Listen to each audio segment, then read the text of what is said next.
Hola, apasionados de la historia. Me encuentro en Frigiliana, uno de los pueblos más bonitos de la provincia de Málaga. Aquí se celebra la fiesta de las tres culturas y estoy en el callejón del Inquisidor, que recuerda esa etapa negra de la Santa Inquisición, donde todo se tiñó de negro, de frialdad y de oscuridad. Frigiliana, al igual que el resto de los pueblos de la comarca de la Axarquía, no se escapó de esas terribles garras. En este documental vamos a descubrir por primera vez lo que ocurrió en los pueblos de la comarca de la Axarquía en esos cerca de 4 siglos que duró la persecución de la Santa Inquisición a los vecinos de esta tierra, donde se impusieron enormes castigos, condenas, torturas por parte del Santo Oficio. Si estás interesado en esta historia, suscríbete, dale a la campanita para que te avisen de nuevos vídeos que voy subiendo y también regálame un like dándole al pulgar hacia arriba. Soy J.A. Ponce y estás en el canal de YouTube Historias de la Axarquía.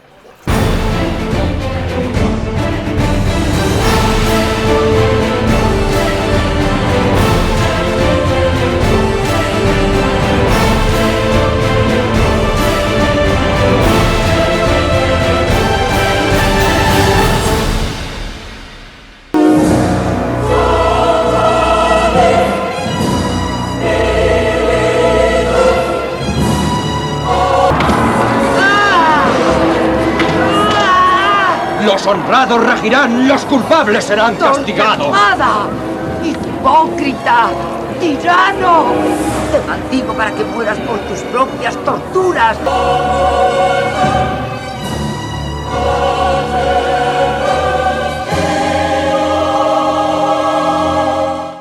Aunque los inicios de la Inquisición se sitúan en 1478, institución creada a petición de los reyes católicos, no fue hasta el año 1484, siendo inquisidor general Fray Tomás de Torquemada, cuando se iniciaría la formación de los distritos geográficos de la Inquisición y la creación de los primeros tribunales inquisitoriales.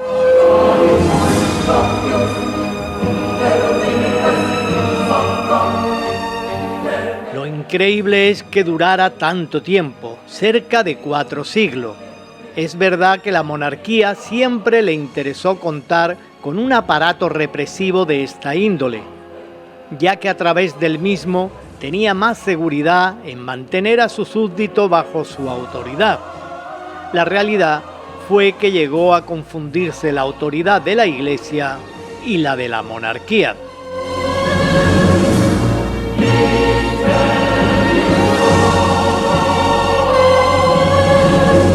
El Tribunal de la Inquisición en la ciudad de Granada se creó el 7 de septiembre de 1498 para atajar la desbandada de los cristianos nuevos convertidos. El Santo Oficio de la Inquisición, producto de una situación socio-religiosa determinada, fue un instrumento de control social al servicio de la monarquía y de la Iglesia. La Inquisición se inspiró, alimentó e impulsó en un inequívoco ideario cristiano que reflejaba la mentalidad mayoritaria de la población. El Santo Oficio describía como relajados a los condenados a muerte, mientras que otras condenas las llamaba reconciliados. La intervención de los inquisidores en el reino de Granada se iniciaría mucho antes de que concluyera la contienda granadina.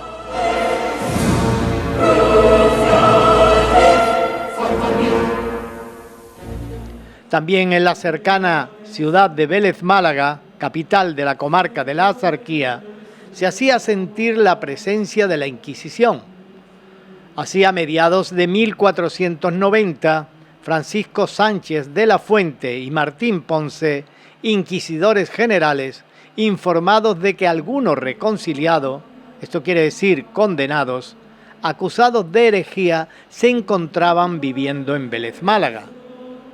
Entonces enviaron un mandamiento a la justicia de la ciudad para que no se entorpeciera la labor de los inquisidores, insistiéndoles en que no se consintiera que ninguna persona reconciliada viva ni more en la dicha ciudad, ni se le dé hacienda ni cosa alguna. Dicho mandamiento, ordenando el regreso a sus respectivas diócesis a todas las personas reconciliadas, afectó al mercader Luis Sánchez de Córdoba y de su mujer Juana Fernández, ambos reconciliados por la Inquisición, que se habían avecindado en la ciudad de Vélez Málaga en los momentos inmediatos a su incorporación a Castilla. También en la ciudad de Vélez Málaga, en 1495, el bachiller Serrano procuró retirar la vecindad a todo aquel reconciliado que no hubiese abandonado la ciudad, quitándole las cazas y fincas anteriormente concedidas. De 1500 a 1600, dentro de los juzgados, tenemos constancia de la existencia de 169 mujeres malagueñas juzgadas y penitenciadas por este tribunal de Granada y Málaga. En la Axarquía, las mujeres juzgadas fueron de los pueblos de Benamocarra, El Borje, Macharabiaya, Vélez Málaga, Algarrobo, Torroz, Cedella, Cómpeta, Canillas de Aceituno y Canillas de Albaida y Frigiliana. La mayoría de ellas eran casadas. La razón de que el coeficiente de casada sea el más relevante es consecuencia del sistema policial seguido por los inquisidores, en el cual la delación era su mejor aliado, ya que después de sufrir una o varias sesiones de tormento, los procesados confesaban lo que fuese necesario para librarse de él. Tras unas vueltas de torniquete o de cualquier otro medio disuasivo, los esposos se acusaban mutuamente y delataban hasta a sus propios hijos o familiares, más o menos inmediatos. De los 23 malagueños sentenciados por el Santo Oficio de Granada en 1550, encontramos 2 de la Axarquía: García de Mevillán, vecino de Torroz, que fue condenado y todos sus bienes confiscados después de prisión perpetua, y Diego el Caguac, natural de Frigiliana, con la misma pena que el de Torroz.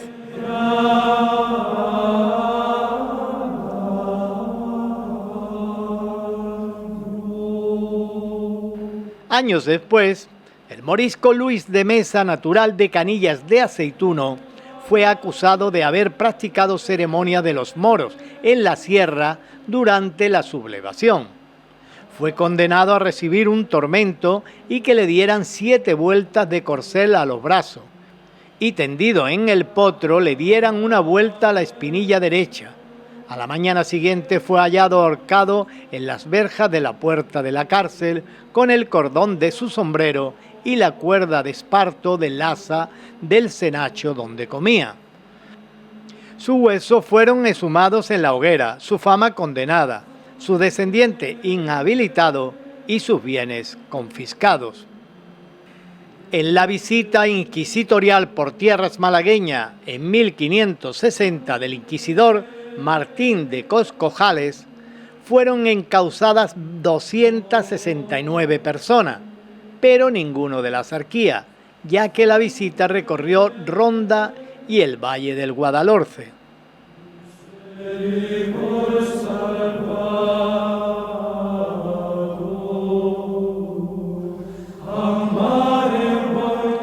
El inquisidor González, representante del Tribunal del Santo Oficio de Granada, realizó una visita a la comarca de la Axarquía. La comitiva inquisitorial recorrió varios pueblos, desde septiembre a diciembre del año 1568. Venía acompañado de varios oficiales.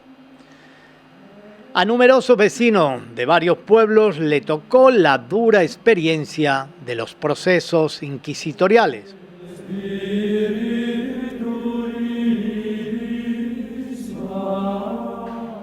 En el Borges fueron condenados varios vecinos por el impropiamente llamado Santo Oficio, un arma religiosa impuesta en España en el siglo XV.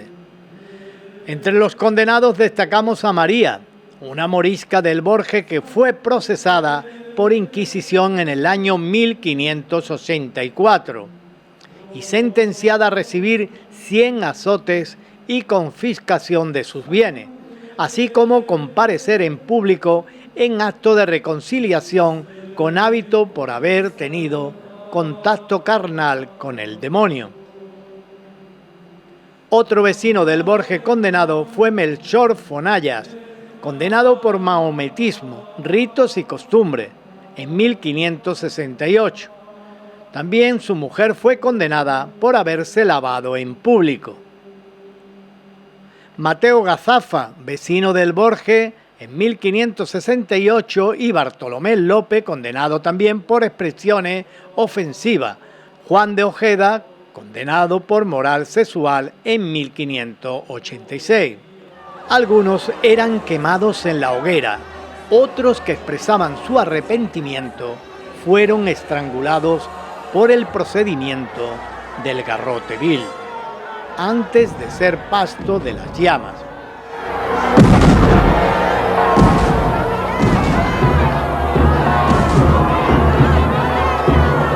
Comares fue otro de los pueblos donde fueron condenados varios vecinos. A Alonso Herrero, vecino de Comares, morisco, se le arrestó por decir la frase «Dios premia las buenas obras de los moros y los judíos».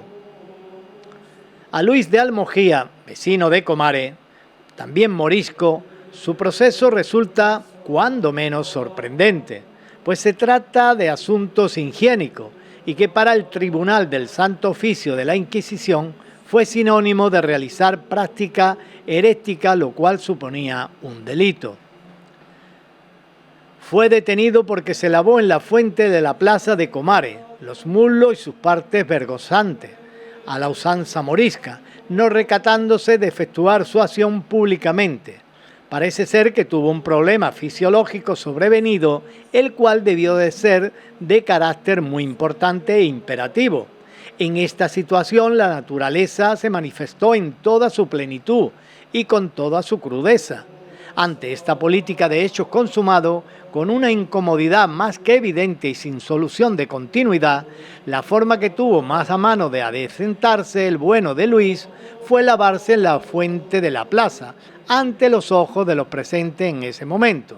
Todo lo ocurrido llegó a oídos del inquisidor González, que se encontraba de visita de inspección por toda la comarca de la Sarquía, e inmediatamente arrestó al vecino de Comares.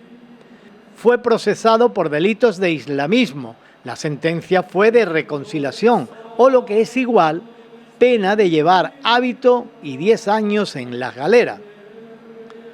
La pena de llevar hábito consistía en una prenda San Benito utilizada para mostrar público arrepentimiento.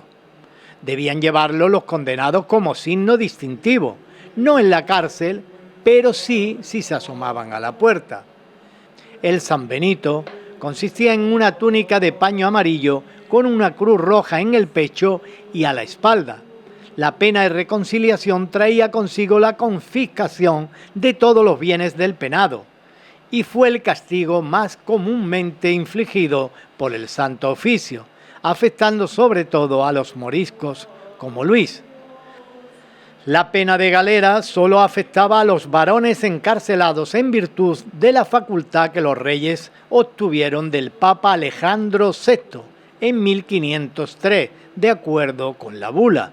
Ciertos actos rituales como los baños o ponerse ropa limpia los viernes fueron perseguidos por el Tribunal del Santo Oficio al considerarlos como signo externo de creencias de herejes. Así, los usos y costumbres moriscas, entre ellas los baños, fueron sinónimo de realización de prácticas prohibidas, pues con su utilización la Inquisición suponía que los moriscos seguían practicando el islamismo, por lo que imponía la obligación de denunciarlo, pues estaban penados por el delito de apostasía. El lavado ritual llamado sambra y el degüello de animales estaba también castigado, por tanto se prohibía matar ganado para su abasto, estando obligado a llevarlos a las carnicerías públicas para que lo degollasen los carniceros cristianos.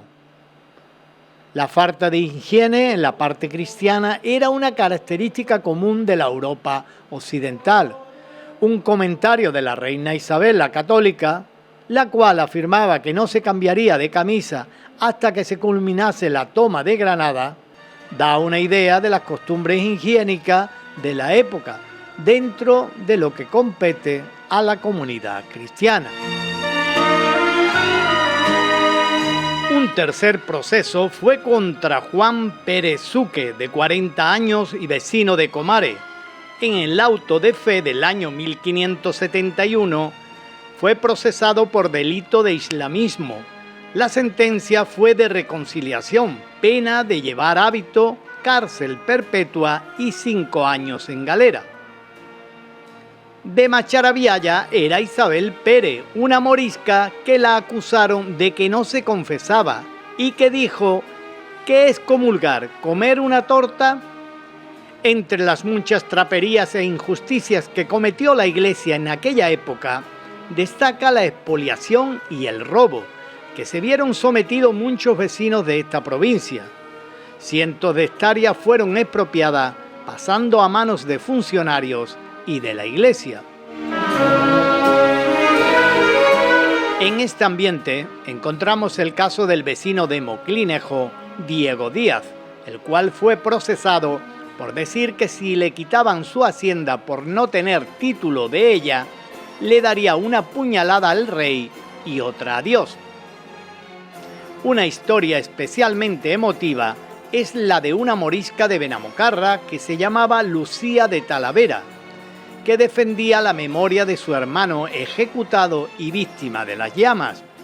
Fue también procesada y encarcelada por quejarse a la Inquisición. En Almáchar fue condenado al pago de 4 ducados de multa Alonso Rodríguez, tratante de comprar y vender por haber tenido tienda de especiería.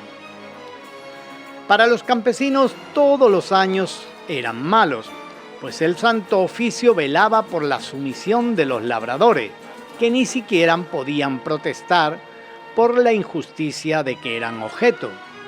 Así le ocurrió a un labrador de Totalán, que compareció ante el inquisidor por haber protestado por las tasas de los productos y haber dicho que el dinero era el segundo Dios. Fue condenado a oír misa hincado de rodillas y a pagar un ducado. En el auto de fe de 1571, los condenados fueron 84, entre ellos 2 mujeres de Macharabiaya, una se llamaba Luisa Pérez y otra Leonor de Cabrera. De Torroz, Juan de Luna, y del pueblo de Arenas, Beatriz El Tez, condenada por islamismo y que recibiría 100 azotes. En 1575 otro inquisidor visitaría la Axarquía. Se llamaba Toribio Alonso de Mogrovejo, quien llegaría a ser arzobispo de Lima, Perú, y convertido después en santo. Desempeñó un destacado papel como inquisidor del Tribunal Granadino.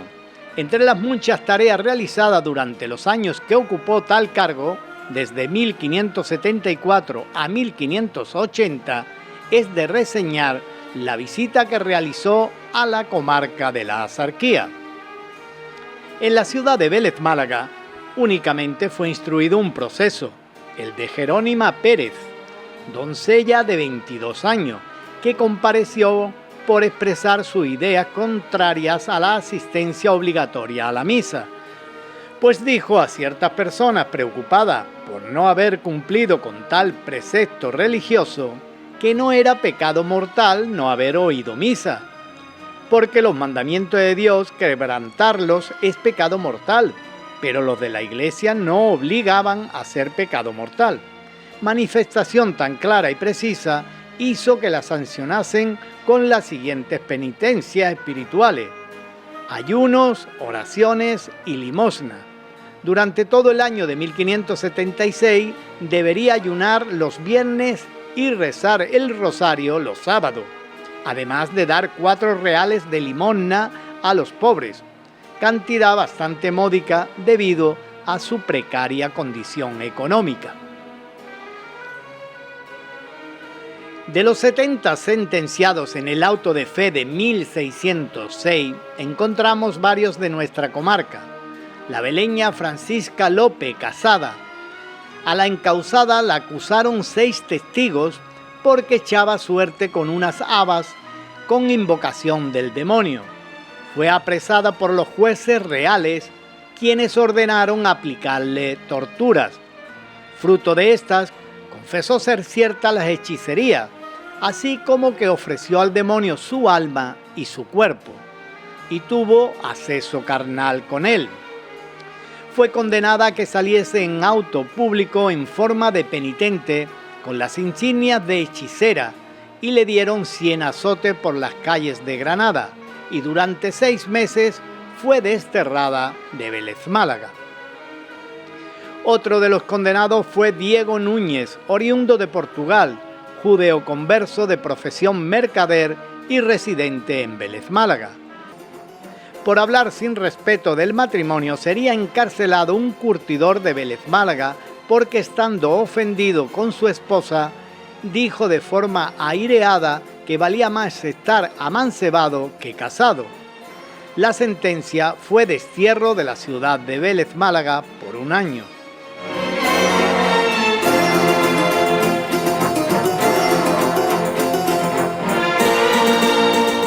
En la segunda mitad del siglo XVII, Málaga va a sufrir una serie de avatares adversos que dejarán su economía un tanto debilitada e influirán negativamente en el estado anímico de sus vecinos. Esencialmente, fueron 3 las más trágicas vicisitudes que hubieron de soportar los malagueños: la inundación del Guadalmedina, años después el terremoto de 1680 y las intensas redadas llevadas a cabo por el Santo Oficio de Granada. El pánico cundió entre la gente de Málaga por el constante temor a caer en las garras de la Inquisición. A la sazón, en poco tiempo habían sido apresados 500 judíos. Entre todos estos conversos destacaba un grupo compuesto por 99 personas de ambos sexos, que fueron acusados de realizar ritos judaicos en una casa. Dicha casa estaba situada en una viña a las afueras de la ciudad, cuyo propietario era jurado y mercader. Se llamaba Alonso Gamarra. Entre las 99 personas que fueron juzgados en las viñas de Gamarra, cerca de Málaga, se encontraban varios de la Axarquía, entre ellos Cristóbal Falcón, natural de Almáchar, de 40 años y de profesión especiero. También estaba el vecino de Vélez Málaga, José de Luna, de 52 años, de profesión mercader. Fue encarcelado en mayo de 1671, condenado a prisión, galeras y azote. Murió 1 año después. También de Vélez era la mujer de 27 años, doña María Guillén, casada y que trabajaba de carpintera. De Comares fue procesada doña Ana de Reina, de 40 años, casada. Todos sufrieron secuestro de bienes al ser encarcelados. Las otras penas abarcarían desde cárcel, galera y la pena máxima, que fue la muerte en la hoguera. Las sentencias de los autos de fe se realizaban en la Plaza Mayor de Granada, hecho que atraía una enorme concurrencia de público, y para facilitar la asistencia se realizaban en domingos o días festivos. La llamada relajación la llevaba a cabo el brazo secular que trasladaba a las sentenciadas hasta el quemadero o brasero, situado a las afueras de la ciudad. Allí estaban preparadas las gavillas en mitad de las cuales se levantaba un mástil para aplicar el garrote vil. Ante las continuas persecuciones y duros castigos padecidos por los judaizantes malagueños, no es de extrañar que los ánimos de la población estuviesen alterados y miedosos, al no saber quiénes iban a ser los próximos en caer en las redadas del Santo Oficio granadino. Se temía las delaciones cada vez más abundantes que ya los prisioneros en las cárceles secretas hacían, tras sufrir un duro tormento que duraba incluso varios años. Todos estos acontecimientos dieron lugar a que Málaga quedase hundida en un largo y funesto caos, del cual tardarían años en salir y olvidar, del cual, en el auto de fe celebrado en Sevilla en diciembre de 1721, fueron juzgadas 31 personas, entre ellas una era de Vélez. Violante Montañé, hija de Juana de Vivar, natural de Vélez Málaga y vecina de Cádiz, de oficio a ser panale, soltera de 30 años, judaizante, confesa. Esta mujer fue acusada por varios vecinos de que ayunaban toda la semana, incluidas las Pascuas también, menos la Semana Santa. Igualmente sostuvo que en casa de Violante Montañé todos los viernes se encendía 2 candiles que ardían hasta que se apagaban por sí. Fue conciliada en forma con confiscación de bienes y condenada a hábito y cárcel irremisible, cuya duración máxima se cifraba en 8 años. Pasamos ya al siglo XVIII, donde fueron encausados por el Tribunal del Santo Oficio de la Inquisición de Granada numerosos vecinos de la Axarquía. En 1720, Francisca Amezquina y Soria, natural de Vélez Málaga, de 40 años. En 1721, Ana Castillo, de Vélez también, 26 años, judaizante. Y Fernando Castillo, que era médico de Vélez, soltero, de 28 años. En 1722, Miguel Félix de la Peña, natural de Vélez Málaga y vecino de Cartaya. Era estanquero del tabaco, casado y de 57 años. Salió con San Benito de Dos Aspas, fue reconciliado con confiscación de sus bienes, hábito y cárcel perpetua. En 1723, José y su hermano Juan Alburquerque, natural y vecinos de Nerja, de 22 y 28 años, fueron condenados. En 1725, Diego Anavia, de Vélez Málaga, de 65 años, cuya profesión era confitero y era judaizante. En 1723 se condenó a María Arévalos y Peralta de Vélez, casada de 52 años, judaizante. Y en 1725 Antonio García de Arce de Canillas de Aceituno, de 60 años y de profesión zapatero. ¡Tened miedo de Dios! ¡Tened miedo de su cólera! ¡Solo hay una fe! ¡Una reverencia! ¡Una iglesia! ¡Lo demás es pecado! ¡Y el pecado será castigado! Recordar que todos estos crímenes horrendos, sin justificación alguna, los cometió la Iglesia en nombre de Dios. Tanto si te gustó el documental como no, pues te pido que me dejes un comentario aquí abajo, también que me des alguna sugerencia, alguna pregunta, lo que quieras. Yo prometo contestar a todas ellas. Un saludo y nos vemos en el próximo documental.